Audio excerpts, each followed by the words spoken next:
Hi everyone, it's Sadie here from Sadie School for Dogs. This is a public service announcement on behalf of dogs everywhere. I'd like to talk to you all a bit about being considerate to dogs and their owners, be it when you're out with your own dogs in a park or out in the countryside, in the street or at a show, or whether you want to meet somebody else's dog.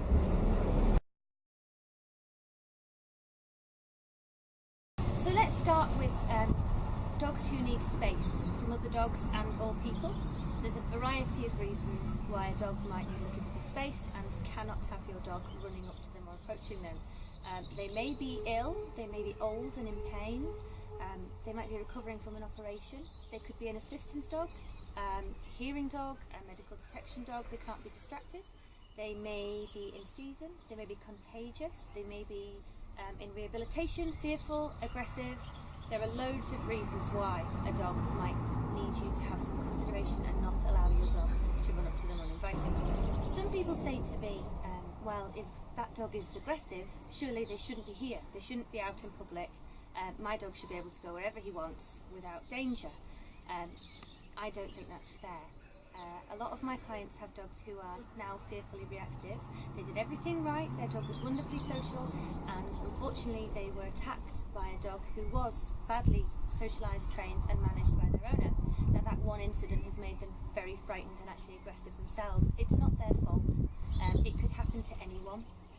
It could happen to you.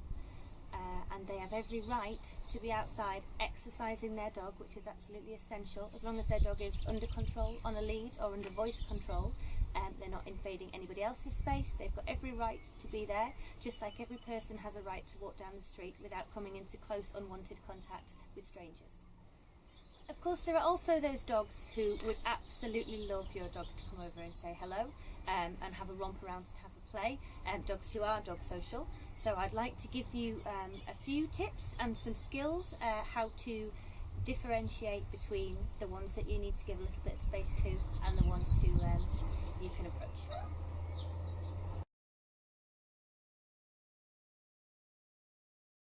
Now, the most considerate, foolproof way you can decide whether or not it's safe or appropriate for you and your dog to approach another dog and owner is to ask them. But not only that, you need to ask them before your dog is close enough to cause a problem, and be prepared that the answer might be no. The answer might be, sorry, we need some space. You need to be able to actually stop your dog, turn around and walk the other way.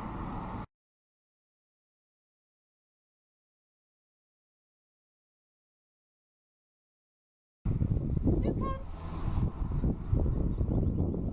Is it okay if she says hello?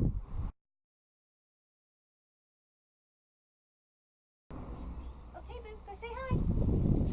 Okay, no worries. Come on, Boo.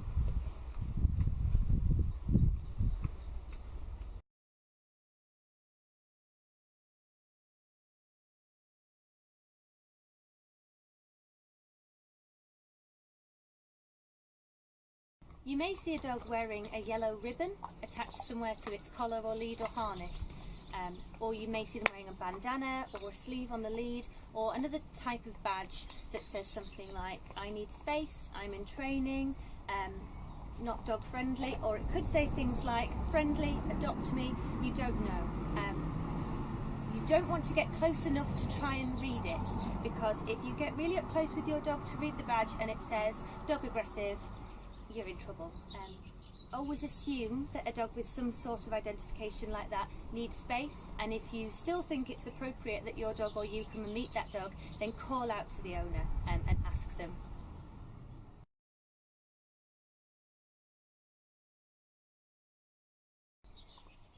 You can actually tell from quite a distance by the person's behaviour, how they respond to seeing you, whether or not it might be appropriate to approach them and their dog. So I'd like to give you some examples of how you can tell that this person and their dog might need a bit of space.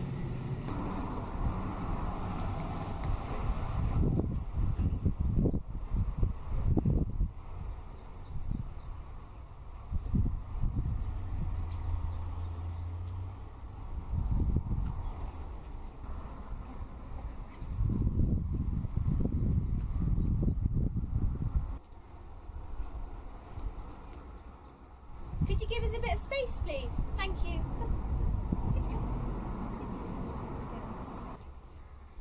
give me a second to get out of the way? Thanks. Come on, Ben. Sit.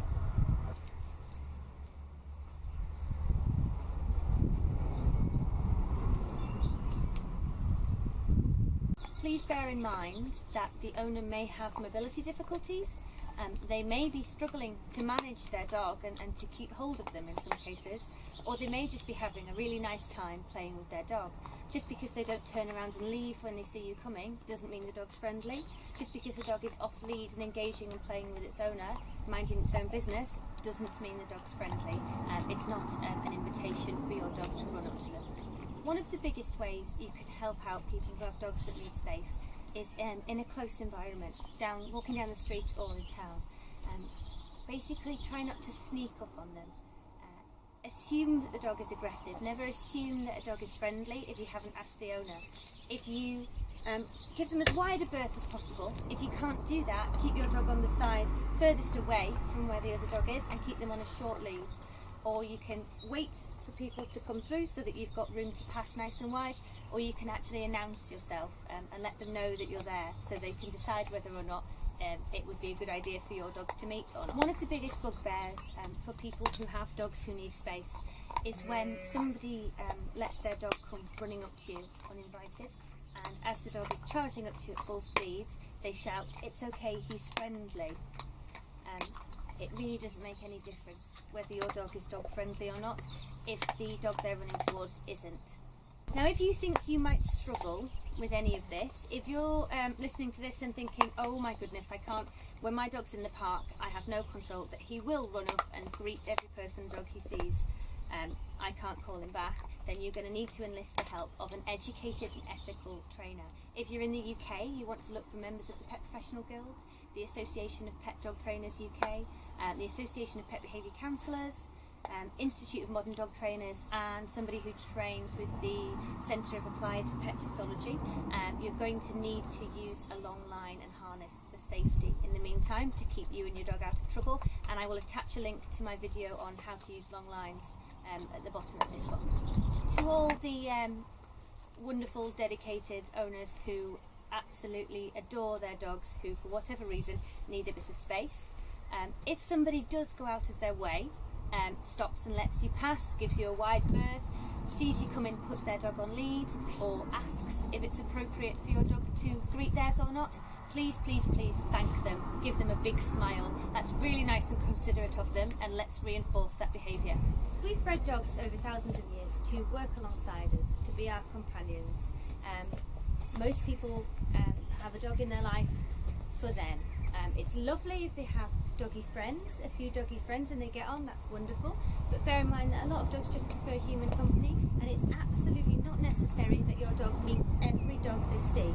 Just because they're the same species doesn't mean they're going to get along.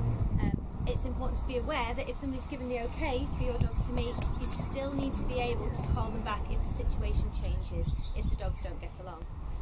When you do raise a dog thinking that it's okay to greet every single dog they see, it can cause a lot of problems.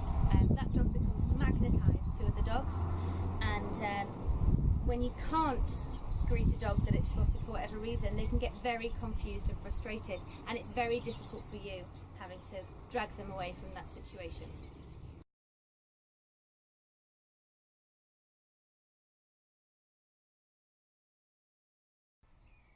In the second part of this video, I'd like to talk to you about approaching dogs yourself, whether that be when you're on your own, when you're with your family, or when you've got your dogs with you, whether you are a dog lover or a dog owner yourself, whether you like the breed, whether you think the dog is cute, times when it might be safe and appropriate, and times when it really isn't for you to go over and approach a dog. Now, while dogs are fantastic aids to social inclusion, for some people, gives them a bit of confidence to go out and meet people, wonderful. The majority of people I know who own dogs did not bring a dog into their lives for some sort of social lubrication or as a conversation starter. They brought a dog into their lives as a companion or a working partner. Now, even the people who are really friendly and their dogs are really friendly and social and happy to talk to you and to have you meet their dog and to talk to you about their dog, that's not going to be 24/7 every day of the year. People always have bad days. There may be some days when you just want to go out and exercise your dog or run some errands with them without having people interrupting you. So if you see a dog and their owner and you'd quite like to interact with that dog for whatever reason, to ask about the breed or just because you fancy saying hello, first of all, read the situation. What signals is this dog and owner team giving you? If you're approaching them on a pavement, have they crossed the road? Have they ducked up a side street? Did they go behind a car? That probably means it's not really a good time to interact with them.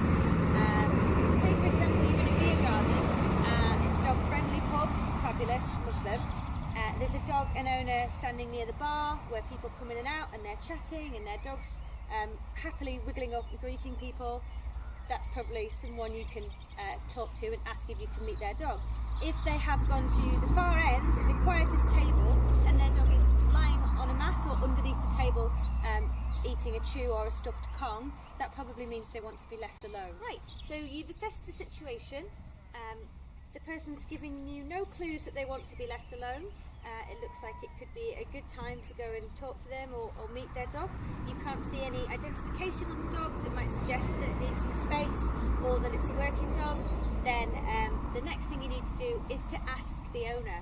Now when you're approaching a dog and owner, don't speak to the dog. Don't distract the dog and don't look the dog in the eye and talk at the dog. Please, please talk to the person. You should never, ever, ever touch a dog without asking or being invited by the owner. And a lot of dogs actually find... Betty! A lot of dogs actually find somebody just approaching them, looking them in the eyes and looming over them actually really frightening. So keep your distance, speak to the owner, say, is it okay for me to meet your dog? They might say no. Please don't take it personally, it's not an affront. It's just that dog might need some space now for whatever reason. You don't know their story. They might say, yes, absolutely, she loves meeting people, great. Or they might say, give you specific instructions. So for example, well, she doesn't really like people having hands going over her head. Not a lot of dogs do. Do you, Molly? Well, Molly doesn't mind. They might say she likes to be stroked under the chin, or they might say, here, give her a treat. My dog, Betty, she doesn't like to be touched by people she doesn't know, but if people ask, I say to them, what are you doing? If people ask, I say to them, here, have a treat, she'll give you a high five instead, which is a more appropriate way for her to interact with them. The last stage, before you get to fuss this gorgeous dog, is to actually ask the dog. Now you've gotten the go-ahead from the owner said, yes, this dog is friendly, but still, dogs are sentient beings, they have their own minds, and even though the owner said yes, that dog might not want to meet you. It's really important that you don't go charging over. You need to ask for the dog's consent. The best way to do that is to bend down a fair way away from the dog, just sideways, so you're not threatening them, you're not facing them, and see if they want to approach you. Make a noise. Hi.